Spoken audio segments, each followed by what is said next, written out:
Բարև ձեզ դպրոցների եւ հանրակրթության մասին ենք խոսելու կրթության փորձագետ Ատոմ Մխիթարյանի հետ։ Բարև ձեզ, պարոն Մխիթարյան։ Տեղեկություն տարածվեց, որ 2026 թվականի սեպտեմբերից Հայաստանում նախատեսվում է փակել 231 դպրոց։ Այնուհետև շատ արագ արձագանքեց այդ տեղեկությանը կրթության նախարարությունը, տարածելով մի հայտարարություն, որտեղ նշվում է, որ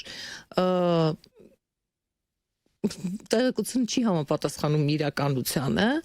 եւ ասում է, որ իրենց պետական քաղաքականությունը միտված է հանրակրթության արդյունավետ զարգացմանը եւ որ այժմ դպրոցաշինության լայնածավալ աշխատանքներ են տարվում եւ հանրապետության տարբեր բնակավայրերում պարբերաբար նոր դպրոցներ եւ մանկապարտեզներ են բացվում։ Սա է կրթության նախարարության պատասխանը։ Հիմա ինչի մասին է խոսքը իրականում։ Որպեսզի բոլորին պարզ լինի, ասեմ թե որտեղից առաջացավ ընդհանրապես գաղափարը, որովհետև մենք սրանից 2 օր առաջ կազմակերպեցինք մեծ ներկայացում հետազոտության արդյունքների։ Հետազոտությունը վերաբերվում էր փակվող դպրոցներին։ Ուրեմն դեռևս անցած տարվա ուսումնական տարվա սկզբին, այսինքն 2025-26 ուսումնական տարվա սկզբին մեզ ահազանգներ եք։ Մեզ ասելով ես նկատի ունեմ ազգային կրթության խորհուրդը։ Ուրեմն ազգային կրթության խորհուրդը ստեղծվել է, որպեսզի կրթության հիմքերը, որոնք ազգայինը մաքրվում է այդ կրթությունից, մենք փորձենք չթողնել։ Օրինակ այլ ընտրանքային դասագրքեր ենք ստեղծում, մեր ուսուցիչների վերապատրաստումներ ենք կազմակերպում, որպեսզի գոնե պահպանենք մինչև իշխանությունը փոխվի Հայաստանում։ Այս պարզ բացահայտ ասում եմ։ Ուրեմն հետո մեծ ահազանգներ եկան տարբեր փոքր դպրոցներից, տնօրեններ էին, ուսուցիչներ էին, որ իրենց զգուշացրել են սեպտեմբերին արդեն։ Անցած սեպտեմբերին, որ գիտեք, մյուս տարվանից ամենայն հավանականությամբ ձեր դպրոցը էլ չի լինի եւ մտածեք օրինակ աշխատանք գտնելու կամ ձեր երեխաներին ձեր դպրոցի փոքր դպրոցի տանելու ենք օրինակ Հարևան գյուղի դպրոց։ Եվ այս ահազանգները ահագին շատացան եւ մենք փորձեցինք ուսումնասիրել, ինչ հիմք կա, որ այդպիսի ահազանգներ են ստացվում, ընդ որում դրանք գալիս են մարզպետարաններից, որովհետեւ այդ բոլոր դպրոցները ըստ էության մարզպետի ենթակայության տակ են գործում։ Ուրեմն վերցրեցինք, ուսումնասիրեցինք համապատասխան հրամաններ, կառավարության որոշումներ եւ պարզվեց, որ 2002 թվականին, 2023 ներողություն, 22-23 թվականներին Հայաստանի կառավարությունը որոշումներ է կայացրել եւ որոշ դպրոցների պարագայում փոխել է ֆինանսավորման կարգը։ Ուրեմն, եթե նախկինում օրինակ ըստ դասարանների էր, հիմա ըստ աշակերտների, այնտեղ ուսուցիչների հաստիկներն են հաշվի առնում եւ այլն։ Այսինքն ֆինանսավորման կարգը փոխել է եւ այդ ֆինանսավորման փոփոխված կարգի հիման վրա բյուջետային հատկացումներ է անում դպրոցներին։ Դրանից հետո 2023 թվականի սեպտեմբերին կրթության նախարարը հրաման է ստորագրում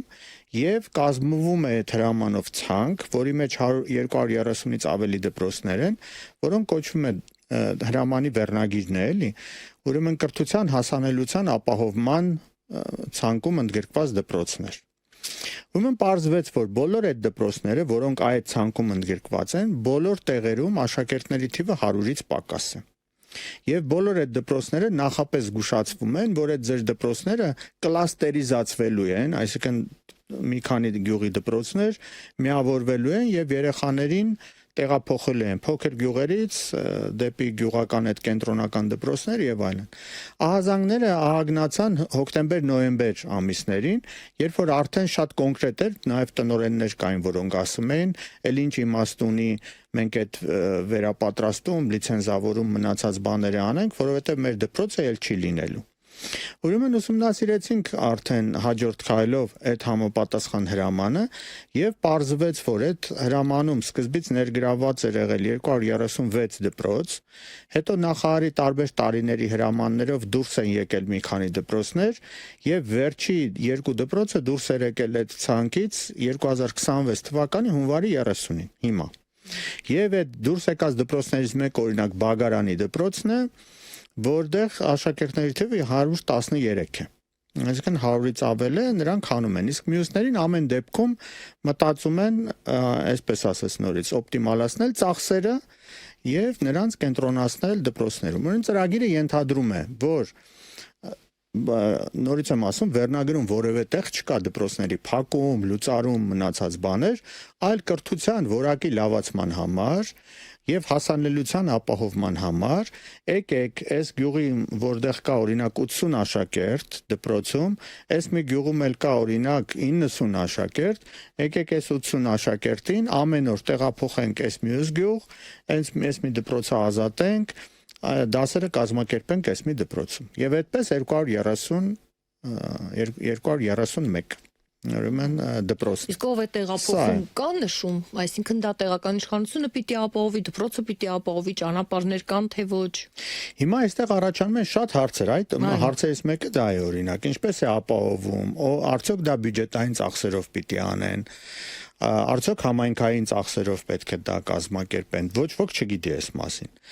Ով է որոշել այդ դպրոցների ցանկը, արդյոք հարցրել են այն մարդկանց, որոնք ապրում են այդ գյուղերում, ոչ ոք չգիտի, որտեղ ոչ մեկը չի հարցրել նրանց կարծիքը։ Համայնքները եւս դեմ են, այնպես չի որ համայնքները կողմ են։ Ինչի համար, որովհետեւ շատ գյուղերում ուրեմն միակ պետական, այսպես ասած, ֆինանսավորման կառույցը, որ կոնե պետության կողմից ներկայացուցիչ կարող են տեսնել, դա մնացել է դպրոցները։ Դու դպրոցը որպես համայնքային նշանակության ինստիտուտ գյուղից բնակավայրից դուրս ես հանում եւ այդ գյուղը դատարկման է դատապարտված։ Եվ դա ոչ միայն Հայաստանին է վերաբերում, ցանկացած ուրիշ երկրի դուք ասեք եւ շատերի մոտ հենց այդ մտավախությունը կա, որ այդ ամբողջ գյուղական բնակչությունը ուղղակի կթողնի կգնա։ Ահազանգներ մենք լսել ենք նաեւ ծնողներից, որոնք մտածում են, որ իրենց երեխաներին հասանելի եւ լավ կրթություն տալու համար նրանք ավելի շուտ պատրաստ են լքելու իրենց բնակավայրը։ Երեխաներին վերցնեն, գնան մարզկենտրոն, գան Երևան, այդ շատ դեպքերում նաեւ Հայաստանից դուրս։ Եվ որպեսզի կարողանան երեխաներին կրթությամբ ապահովել։ Շիրակի մարզը Հայաստանում ամենաբարձր ուրեմն աղքատության մակարդակ ունի, 40%-ի է հասնում։ Շիրակի մարզից շատ ընտանիքներ կիսված են, որովհետև տղամարդիկ գնում են արտագնա աշխատանքի։ Եվ նրանցից խոսքերն եմ ես ասում, նրանք վերամիավորման արդեն ծրագրեր են կազմում իրենց ընտանիքների եւ ոչ հոգուտ Հայաստանի։ Այսինքն նրանք ունեն արդեն աշխատանք, հիմնականում Ռուսաստանում, եւ մտածում են իրենց ընտանիքին երեխաներով կտեղափոխեն Ռուսաստան եւ նրանց կրթության հարցը կապահովի եւ ընտանիքը միավորված կլինի։ Այս մտահոգությունները բերեցին նրան, որ իսկապես կարելի է հետազոտել, թե նրա այս հրեշավոր ծրագրի արձագանքը, արդյունքը ինչն է լինելու Հայաստանի պարագայում։ Ուրեմն պարզվեց, որ բոլոր այդ 230 դպրոցներում սովորող աշակերտների թիվը այս պահի դրությամբ 8700 է, որը կազմում է Հայաստանի գյուղական բնակավայրերի բոլոր դպրոցների աշակերտների 5%-ը։ Կարելի ասել այդքան շատ չէ 5%-ը, բայց ստացվելու է, որ աշակերտներից 20-ից մեկը իր բնակավայրում դպրոց չի ունենալու։ Նա պիտի ստիպված լինի գնալ ուրիշ բնակավայրի դպրոց։ Ուսուցիչները կազմում են գյուղական բնակավայրերում ուսուցիչների 16.6%։ Սա արդեն մեծ թիվ է։ Դա նշանակում է, որ այդ ուսուցիչների բացարձակ թիվը այս պահի դրությամբ 2310 է։ Դա նշանակում է, որ նրանց զգալի մասը, չասենք բոլորը, որովհետև որոշները գուցե տեղափոխվեն մյուս գյուղ կամ գնան եւ նրանք եւս ներգրավված լինեն, բայց այնպես չի, որ այն գյուղը, որտեղ ընդունելու են այդ երեխաներին, այնտեղ դասարանները կոմպլեկտավորված են եւ նոր դասարաններ պիտի ավելանան եւ նոր ուսուցիչներ, ոչ իհարկե։ Այսինքն ուսուցիչների զգալի մասը դուրս են մնալու։ Այսինքն կորցնելու են իրենց աշխատանքը։ Բացի այդ 2300-ից ավելի ուսուցիչներից այս դպրոցներում այս պահի դրությամբ աշխատում է նաև օժանդակ անձնակազմ։ Թիվը 2400-ից ավել է։ Դրանք օրինակ վարչական աշխատողներն են, հավաքարարներ են, տնտեսվարներ են եւ այլն։ Նրանք եւս ամենայն հավանականությամբ իրենց աշխատանքը կորցնելու են։ Այսինքն մենք կանգնելու ենք սոցիալական աղետի առաջ, պատկերացնում եք, եւ էլի չլուծված էլի հարցեր, թե ինչպես են օրինակ, տեսեք, նույնիսկ եթե տեղափոխումը կազմակերպվում է, օրինակ, գյուղեր կան օրինակ, որ մեկից մյուս գյուղի հեռավորությունը 6-8, երբեմն 12 կիլոմետր կարող է լինել։ Այդ գյուղերը հիմնականում բարձր լեռնային, սահմանամերձ եւ լեռնային գյուղերն են, որտեղ օրինակ Ամասիայի Մաշոցքում ամիսներով կարող է ճանապարհ չլինի։ ձմռանը։ Նույնիսկ ասում են օրինակ Աշոտսկում Ամասիայում երեխայի ծնունդն են պլանավորում այնպես, որ երեխան ծնվի օրինակ ամառվա ամիսներին եւ ծննդատուն տեղափոխելու խնդիրներ չառաջանան։ Պարզ է, որ դպրոցական երեխաների կրթությունը անհնար է այդպես արդեն ապահովել, էլի ամիսներով կարող են հնարավոր չլինի։ Մյուս հարցը, որ էլի առաջանում է, էլի մեզ տվել են։ Օրինակ, այս մի գյուղից այնպես չի, որ բոլոր երեխաները նույն տարիքի են, չէ՞։ Կա առաջի դասարանցի, երկրորդ, 10-րդ, 12-րդ։ Հիմա բոլորին տեղափոխեցին հարևան գյուղ։ Հիմա առաջին դասարանցիները օրական 3-4 ժամ ամենաշատը, որ կարող են սովորել։ Բարձր դասարանցիները 7-8 ժամ։ Հիմա այն առաջի դասարանցիները ինչ են անելու, սպասելու են, որ իրենց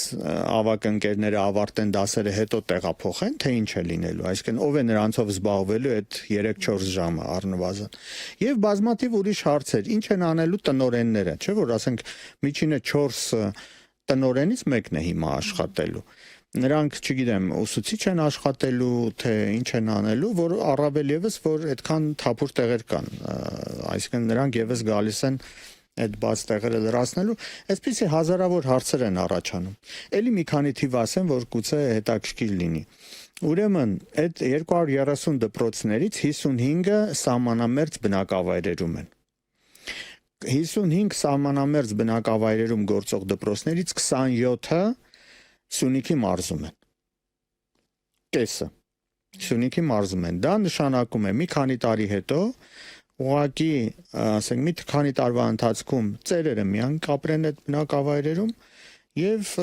գյուղը կդատարկվի, որը Չկա դպրոց, չկա գյուղ։ Այո, դա նշանակում է, որ մենք նաեւ այս սրանով ճակերտներում ասենք լուծում ենք ազգային անվտանգության հարց։ Սահմանները ուղղակի բացում ենք։ Չէ՞։ Սյունիքում 27 բնակավայր պետք է դատարկվի։ Բարձր լեռնայինների մասին արդեն ասեցինք, այսպես, եւ մի հատ էլի կարեւոր թիվ, այդ 230 դպրոցներից 218-ը տվյալ բնակավայրում միակ դպրոցն է, որովհետեւ կան նաեւ քաղաքային բնակավայրեր, որտեղ օրինակ մեկը փակվում է, դեռ դպրոց կա, բայց 218-ը միակն է։ Դա նշանակում է 218 բնակավայր, որը ժամանակ հետո ընդհանրապես չենք ունենա։ Օբյեկտիվորեն խնդիրը կա, որովհետև 100 աշակերտից քիչ, դա նշանակում է դասարաններում 10 աշակերտից պակաս են լինելու, հա? Եվ ամեն տարի մայիսին վերջին զանգին մենք շատ տխուր տեսարանի ենք ականատես լինում դպրոցի միակ շրջանավարտի ավարտելուն։ Տխուր ենք ոչ միայն մենք, այլ նաև դպրոցի միակ շրջանավարտը։ Խնդիրը ըստ էության կա, ինչ վատ բան կա այդ քաղաքականությունը իրականացնելու մեջ, կամ այլ ելք կա այդ դեպքում, ինչ անել, եթե դպրոցը աշակերտ չունի։ Դե գիտեք, հիմա պետք է կշեռքի նժարների վրա դնենք, էլի, ազգային անվտանգությունը եւ օրինակ այդ հարցը։ Որն է ավելի ծանրակշիռ, որն է ավելի ճիշտ մեզ համար։ Սա իսկապես կա։ Որոշ երկրների փորձը ցույց է տալիս, որ ամեն դեպքում դպրոցները, հատկապես տարրական դպրոցը եւ միջին դպրոցը պահում են գյուղում։ Եվ այդ տեղափոխումը հիմնականում կազմակերպում են, այն խոշորացնում են դպրոցները, օպտիմալացնում են ծախսերը հիմնականում ավագ դպրոցի պարագայում, որը օրինակ ես մտածում եմ ընդունելի տարբերակը նաև Հայաստանի պարագայում։ Այսինքն ամեն դեպքում դպրոցը պահել, տարրական դպրոցը հատկապես, պատկերացրեք առաջի երկրորդ դասանի երեխային ամեն օր տանել եւ բերել։ Տանել բերելը այդ երեխայից ժամանակ է պահանջելու, այնպես չի, որ ինքը նստեց ավտոբուս եւ դասը սկսվեց։ Այդպես չի, չէ՞, առնվազն կես ժամ նա գնալու է, հետո կես ժամ հետ է գալու։ Միջին դպրոցը նույն ձևի։ Հոգեբանական խնդիրներ են առաջանալու։ Ամեն գյուղ ունի իր որոշակի տրադիցիաները, նույնիսկ բարբառներով են տարբեր։ Նույնիսկ հակասություններ կան տարբեր բնակավայրերի միջև, որոնք արտահայտվելու են երեխաների պարագայում։ Այսինքն շատ խնդիրներ են առաջանալու, որոնց դրական կողմը պարզ է ավելի քիչ է, քան թե այդ բացասական կողմերը։ Նույն իմ առաջարկը կլներ լսել այս հորդորները եւ օրինակ փորձել ինչ որ պիլոտային ծրագրեր անել, հատկապես ավագ դպրոցի պարագայում, երբ որ երեխաները արդեն մեծ են, վերջի 2-3 տարին նրանց համար կազմակերպել այդպես մեծ դպրոցներով, ունենալ համայնքային կենտրոններում, որտեղ երեխաները ավագ դպրոցը կարողանան կազմակերպել։ Սա երևի ավելի եւ մի բան եմ ուզում ասեմ, էլի, որպեսզի մարդկանց մոտ հետաքրքիր այդ բանը տպավորություն չստեղծվի, մենք նաեւ ունենք հաշվարկները ֆինանսապես։ Ուրեմն պարզվում է, որ այս 230 դպրոցների վրա մեր պետական բյուջեից 2025 թվականին անցած տարի ծախսվել է մոտավորապես 7 միլիարդ դրամ։ Բոլոր ծախսերը դրա մեջ ներգրաված են, ներառված են։ 7 միլիարդ դրամ, 230 դպրոց։ Դա եւ որոշ դպրոցներում երեխաների սնունդ կա, ուսուցիչների աշխատավարձն է, պահպանման ծախսերն են, կոմունալ ծախսերն են եւ այլն։ Եվ 7 միլիարդ դրամը դա որպեսզի բոլորի համար հասկանալի լինի, դա ուրեմն քաղաքական պաշտոններ զբաղեցնող Հայաստանում ոչ թե նրանց աշխատավարձն է, այլ պարգևավճարի չափն է 1 տարվա։ Դու գիտեք, 2025-ի վերջին պարգևավճարները, բաշխված պարգևավճարները 3.5 միլիարդ դրամ էր։ Ուրեմն մի անգամ էլ տալու են ընտրությունների նախաշեմին, չէ՞, 6 ամիս հետո։ Եվ եթե այդ երկու պարգևավճարները չտային, մենք սիրով ուրեմն կունենայինք այս դպրոցները, որևէ խնդիր չէինք ունենա։ Եվ ստացվում է, եւ շատերը ասում են կես կատակ, կես լուրջ, որ այդ պարգևավճարները արժեցան մեր փոքր դպրոցների փակվելու հարցին։ Այսինքն դրանք համարժեք գտնեց մեր այսօրվա կառավարությունը, դրանք այո, նույն նժարին, նույն կշերքի նույն նժարներին է դնում հավասար։ Հաջորդ խնդիրը մանկավարժների հարցը։ Սոցցանցերում վերջերս դպրոցների տնօրեններն են հայտարարություններ գրում, մեզ աշխարհագրության ուսուցիչ է պետք, ֆիզիկայի ուսուցիչ է պետք։ Ճիշտ է արդյոք այդ հարցի լուծումը դպրոցների տնօրենների ուսերին բարթելը, ով պիտի որոշի կադրերի բաշխման հարցը։ Ուրեմն սա իսկապես շատ ցավալի եւ կարելի ասել Հայաստանը գլորվել է արդեն այդ աղետալի իրավիճակի մեջ։ Հայաստանում վերջին տվյալներով շուրջ 700 թափուր հաստիկ կա ուսուցիչներ։ Իրականում ավելի շատ են, 1000-ից շատ է միշտ, բայց 700 կա, որտեղ մի քանի անգամ հայտարարվում է մրցույթ եւ ոչ ոք չի դիմում։ 700 Այդքան, այսինքն կան նաև ուրիշ թափուր տեղեր, ուսուցիչի հաստիկներ, որտեղ հայտարարվում է, ինչ որ ձևի լրացվում է, որովհետև ուսուցիչների թիվը կամ պատրաստի մանկավարժների թիվը չի բավարարում։ Նույնիսկ այն պարագայում, երբ որ այսպես ասած բարձր աշխատավարձ, չէ, մարդիկ չմտածեն, իրականում բարձր աշխատավարձ կա եւ դրա համար։ Այո, եւ պարզ է, որ մարդիկ չեն գնում, որովհետեւ իսկապես որևէ ձևով նրանք շահագրգռվածություն չունեն աշխատելու դպրոցում։ Աշխատավարձը 100-120 հազար դրամ է։ Եվ եթե դու այդ բնակավայրում էլ չես ապրում, բնակվում, դու ըստ էության անվճար ձեր ես աշխատելու։ Դու պետք է գնաս գաս կամ վարձես, ինչ որ, այո, վարձակալության գումար տաս եւ մնացած բաները։ Եվ դա է պատճառը, 700 տեղ ազատ է հենց հիմա, մի քանի անգամ հայտարարել են եւ չի եղել։ Եվ ստիպված ուսուցիչները, տնօրենները ինչ են անում։ Ստիպված ծանոթներին, ընկերներին, մնացածներին խրախուսում են, որպեսզի գնան գոնե ուսուցիչ ունենան այդ երեխաները, հասկանում եք։ Դպրոցներ կան, որ տարիներով ինչ որ մի մասնագիտության, հիմնականում դա պատմությունն է, բնագիտական առարկաներն են, ուղղակի ուսուցիչ չունեն, այդ երեխաները այդ առարկաները չեն անցնում։ Բայց ուսանողներ ունեն, չէ, այդ թվում նաև պետպատվերով։ Ինչու հետո այդ ուսանողները չեն շարունակում նաև աշխատել, որովհետև պետպատվեր նշանակում է պետությունը պատվիրում է տվյալ մասնագետին, բայց հետո չի հսկում, որ այդ մասնագետը աշխատանք ունենա, նույնիսկ այն դեպքերում, երբ այդ աշխատողի կարիքը կա փաստորեն։ Այո, մեր պետությունում ամեն ինչ կարծես գլխի վայր է շուռեկած, որովհետև անհասկանալի է ինչ է նշանակում պետական պատվեր տալ եւ օրինակ ինչ է անում պետությունը, որպեսզի հասկանալի լինի։ Պետությունը հայտարարում է, որ օրինակ եմ ասում, ֆիզիկայի ուսուցչի պատրաստելու համար, այսինչ մանկավարժական համալսարան, օրինակ Երևանի, առաջարկում ենք, որ ունենա օրինակ 50 տեղ, որպեսզի մեր դիմորդները դիմեն, դառնան ֆիզիկայի մանկավարժներ եւ գնան լրացնեն այդ թափուր տեղերը, որոնց մասին մենք խոսում ենք։ Հիմա մարդիկ դիմում են, ընդունվում են, ավարտում են։ Պետությունը նրանց վրա ծախսում է շատ գումար, չէ՞, որովհետեւ հենց այնպես չի որ դասախոսն է վճարվում, համալսարանի պահպանման ծախսեր կան, գրականություն կա, լաբորատորիաներ կան, տարբեր ծախսեր կան։ Այսինքն յուրաքանչյուր ուսանողի վրա պետությունը պետական բյուջեից ծախսում է գումարներ, հիմա այդ շատ լավ գերազանց նույնիսկ ավարտում է ուրեմն ուսանողը, եւ դրանից հետո պետությունը ինչ է անում, ձեռքերը լվանում է։ Ոչ մի պատասխանատվություն չի կրում իր պատրաստած կադրին, որպեսզի նա կարողանա օգտագործել։ Ոչ մի։ Եվ շատերը մանկավարժական մասնագիտություններով գնում են բարձրագույն ուսումնական հաստատություններում սովորելու, որովհետև ուրիշ տեղից մրցույթից դուրս են մնա։ Կամ կմտածում են, որ դուրս կմնան, որովհետև ամենացածր բալով են ընդունվում։ 7.5, 8.5 ստանալով մի կերպ ընդունվում են, բայց նրանց նպատակը բնավել մանկավարժ դառնալը չի։ Սա է իրավիճակը եւ օրինակ իսկ խորհրդային ժամանակ մենք ուսումնասիրել ենք հիմա նաեւ եվրոպական տարբեր երկրներում օրինակ կա պատվերով նպատակային տեղեր, այդպես է կոչվում, չգիտեմ դուք առնչվել եք թե չէ, օրինակ խորհրդային ժամանակ շատ լավ դա գործեր է, ինչ էին անում, օրինակ Տավուշի մարզում գիտեմ որ այսինչ դպրոցում 5 տարի հետո թոշակի է գնալու ֆիզիկայի ուսուցիչը լավագույն շրջանավարտներին գործուղում էին համապատասխան մասնագիտությամբ 5 տարի սովորելու բարձրագույն ուսումնական հաստատություններում ամբողջ վճարը համայնքի կամ պետական բյուջեի հաշվին պայմանով որ նա պետք է վերադառնա իր բնակավայր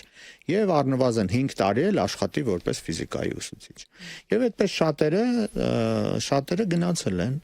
շատ էլ վերադարձել են իսկ 5 տարի ապրել մի բնակավայրում դրանից հետո դժվար էլ թողեն որովհետեւ դու արդեն արմատները տալիս ամուսնանում են հիմնականում երիտասարդները այդ տարիքն է օրինակ եթե գյուղական բնակավայր է գյուղատնտեսությամբ են կողքից սկսում զբաղվել եւ այսպես կարելի է մեր համայնքները ուժեղացնել հատկապես սահմանամերձ մեր լեռնային եւ գյուղերը չկորցնել որովհետեւ այդ գյուղերի կորուստի հետ մենք նաեւ մեր ազգային դիմագիծն ենք կորցնում չէ հիշեք հենց նախորդ դարում 19-20-րդ դարում մեր Երևելի մեծերը, այն մարդիկ, որոնք մեծ գիտնականներ են դարձել, ընդհանրապես մտավորականներ են դարձել, նրանց հիմնական մասը եկել է հենց գյուղերից։ Հենց գյուղերից է եկել, որովհետև գյուղական բնակավայրում դպրոցներ, ընդ որում կրթության մակարդակն էլ ավելի բարձր է։ Նրանք ավելի բարձր բալերով են ընդունվում Երևանում օրինակ։ Ավանդաբար այո, այդպես է եղել։ Որովհետև ձգտումը այդ երեխաների մոտ, հատկապես մարզերից եկած երեխաների մոտ ավելի մեծ է։ Մենք սրանով ուղղակի կոտրելու ենք այդ երեխաների ձգտումը, իսկ կորցնել այդ ազգային դիմագիծը, քիչ առաջ ասած, դա ուղղակի անթույլատրելի է։ Մենք պետք է ընդհակառակը միջոցներ չխնայենք գյուղերում կրթությունը պատշաճ մակարդակով կազմակերպելու համար։ Եթե մենք խոսում ենք պետական քաղաքականության մասին, եթե քաղաքականությունը այդ գյուղերի նոր կյանք տալն է, հետեւաբար պետք է վերաբնակեցման խնդիր լուծվի, գրավելու ինչ որ խնդիրներ լուծվեն, որպեսզի սահմանամերձ գյուղերը չդատարկվեն եւ ոչ թե հակառակը փակել վերջին դպրոցը, որն իր շուրջ հավաքում է համայնքը։ Եթե վերադառնանք էլի այդ թեմային 231 դպրոցների լավ փակում, չասենք կրթության նախարարությունն էլ չնեղանա, ինչպես էլ կոչվի, օպտիմալացում, վերակազմակերպում, միավորում ու ցանկացած այլ բնորոշում, հա, որ կարող եք կլաստերիզացիա, ինչ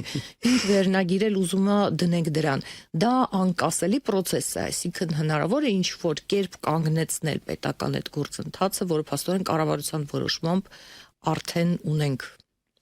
Ցավոք սրտի այս կառավարության պարագայում ըստ էության ոչինչ բան չես կարող անել, միայն այն որ գոնե հետաձգվի իրականացումը, հետաձգվի մինչև որ հնարավոր լինի որոշում կայացնողներին փոխել, որովհետև հիմա հասել ենք այն պահին Հայաստանում, եթե ուզում ենք կրթության ոլորտում ինչ որ բան փոխել, ուրեմն ամենակարճ եւ արդյունավետ ճանապարհը կրթության ոլորտում որոշում կայացնողներին փոխելն է եւ մենք գնալու ենք այդ ուղղությամբ ամեն դեպքում բայց մինչեւ այդ այսինքն մինչեւ հունիս պետք է ինչ որ մի ձև դիմանալ այսպես ասենք դիմանալ դա նշանակում է որ մարդկանց հույսը չպետք է կտրել որ այդ անպայման այդպես է լինելու եւ այդ մարդիկ էլ պետք է իրենց կողմից ավելի նախաձեռնող լինեն, ավելի ակտիվ լինեն եւ իրենց խնդիրները բարձրաձայնեն։ Մենք հիմա գիտենք շատ մեծ ճնշում կա այդ ուսուցիչների վրա։ գյուղական բնակավայրերում ուսուցիչ աշխատել, դա նշանակում է գոնե պետական բյուջեից ինչ որ գումարներ ստանալ եւ ապրել վախի մեջ, որովհետեւ նրա վերադասը եւ նրա վերադասը, որ պետական քաղաքականության իրականացնողն է տեղերում, դա մարզպետներն են, մարզպետի աշխատակազմերն են, նրանք ուրեմն հետևում են յուրաքանչյուր ուսուցչի սոցիալական ցանցերում պահվածքին։ Մարդիկ ունեն, որոնք նայում են, թե որ ուսուցիչը որ գրառմանը ուրեմն հավանեց, որտեղ ինչ գրեց եւ դրանք կարող են հիմք հանդիսանալ ուսուցիչների աշխատանքից ազատելու։ Հասկանում եք, այսինքն այսպեսի մթնոլորտում ենք մենք հիմա աշխատում։ Շատ ուսուցիչների ստիպում են, իհարկե ոչ ուղղակի, ստիպում են, որպեսզի նրանք օրինակ մեր ազգային արժեքների մասին այլևս դասարանում չխոսեն։ Օրինակ, չգիտեմ, Արարատի մասին այնց ավելի լավ է Արագածի մասին խոսել եւ այլն։ Եվ ի պատիվ մեր ուսուցիչների պետք է ասել, որ շատերը ընդդիմանում են, բայց ոչ բացահայտ, ցավոք սրտի, որովհետեւ նրանք դաստիարակվել են այնպիսի արժեքներով, ինչպեսին օրինակ մենք։ Եվ ինչ կարող է լինել մեզ հետ, եթե դու այդ արժեքները դավաճանում ես։ Կամ պիտի վախեցնեն, կամ պիտի շահագրգռեն։ Երկու ուղով էլ գնում են այսօրվա իշխանությունները։ Եվ մեր հորդորն է այդ մարդկանց, որ այս իշխանությունը անverջ չի եւ ամենայն հավանականությամբ շուտով ավարտվելու է եւ դուք ամոթով եք մնալու, եթե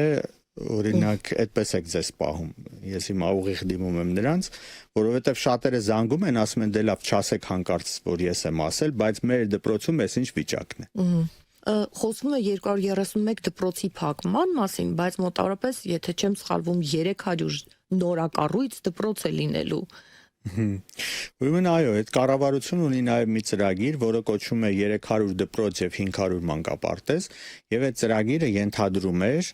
մինչև 2026 թվականը ունենալ 300 դպրոց, դեռ մանկապարտեզների մասին չեմ ասում։ 2026 թվականին մնացել էր 2 շաբաթ, մենք ազգային կրթության խորհրդով դիմեցինք նախարարության, ասացինք խնդրում ենք տվեք այն դպրոցների ցանկը, անունները, որոնք կամ կառուցվել են կամ այնպես են վերակառուցվել, որ արդեն պատրաստ են երեխաներին ընդունել։ Ուրեմն պարզվեց, որ այդ ցանկում կա ընդամենը 60 անուն, 60 դպրոց։ Դա նշանակում է, որ այդ ծրագիրը իրականացվել է ընդամենը 20%-ով, եւ դա բնավ չի նշանակում, որ այս ծրագիրը ինչ որ մի ձևի գոնե պիտի հակակշռեր են մի ծրագրին, այսինքն եթե լավ 300 դպրոց նոր լավ լիներ, 231-ի մասին խոսելը գուցե մի քիչ լավ չհնչեր, բայց ստացվում է, որ 60 սարքված, պատրաստի դպրոցի փոխարեն մենք ունենք փակման եզրին գտնվող 230 դպրոց։ Դեռ այստեղ չեմ ասում, որ 237, եթե հիշողությունս ինձ չի դավաճանում, դպրոց էլ ուղակի հանձնվել է Արցախում։ 237 դպրոց։ Եվ 240-ից ավելի ուսումնական հաստատություն, եթե համալսարանները եւ միջին մասնագիտական ուսումնական հաստատությունները հաշվենք։ Եկեք դրա մասին չմոռանանք, որովհետեւ այն արցախցի մեր երեխաները, ուսուցիչները մնացածը հիմա այստեղ են հիմնականում։ Այսինքն, այն 230 քանի դպրոցը, այս 230 քանի դպրոցը, մոտ 500 ուսումնական հաստատություն ուղղակի կեսը չկա արդեն, կեսն էլ շուտով չի լինելու։ Փոխարենը 60 դպրոց։ Եվ սա մեր բանը, այսպես ասած, նորաձև կրթության ուրեմն արդյունքներն են Հայաստանում։ Իրականում գրաքննության տարիներին մենք էլ ենք մեծացել, մեր ծնողներն էլ են մեծացել, եւ ես մի առիթով հիշում եմ մեր գրականության պատմության դասերը, ամենահետաքրքիրը սկսվում էր ուսուցչի հետեւյալ նախադասությունից. հիմա փակում ենք դասագրքերը եւ լսում եք ինձ, որովհետեւ այն ինչ որ մանկավարժը կարող է տալ ինքը ինքնուրույն անկախ դասագրքերից ավելի մեծ արժեք եւ նշանակություն ունի երեխայի համար։ Շնորհակալություն կրթության փորձագետ Ատոմ Մխիթարյանն էր, մերսի որ եկաք, ինչպես էլ կոչվի գործընթացը օպտիմալացում, վերակազմակերպում, միավորում, կլաստերիզացիա, փաստն այն է, որ կլինեն փակվող դպրոցներ։ Եվ եթե դրանք ոչ թե 31-ը լինեն, այլ օրինակ ենթադրենք մի քանի տասնյակ կամ 100-ը օրինակ, մեր երկրի համար խիստ կարևոր է դրանցից յուրաքանչյուրը, որովհետև սահմանամերձ գյուղի դպրոցը ոչ միայն կրթական, այլ նաև ռազմավարական եւ անվտանգության նշանակություն ունի, ինչպես համոզվեցինք մեր այս զրույցի ընթացքում։ Այսքանը, առողջ եղեք, ցտեսություն։